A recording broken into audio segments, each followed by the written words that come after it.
Here I've got Poptel P8 and let me show you how to add photo to a contact on the following device. So at the very beginning you have to open your phone dialer, then go to the contacts, locate the contact that you would like to add profile picture to, in my case it's Tina, then click on edit icon, and now tap on the camera to add the photo. So you can either take a photo if someone is staying right in front of you, or you can choose one from your gallery. Let me pick some photo from my gallery. It can be this one. And now you can personalize it, so you can customize the picture and then click on done. And if you want this picture to cover this contact, click on save.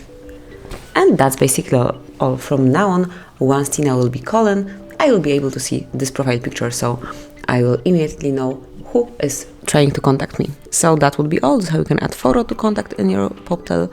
Thank you for watching. Please subscribe our channel and leave the thumbs up.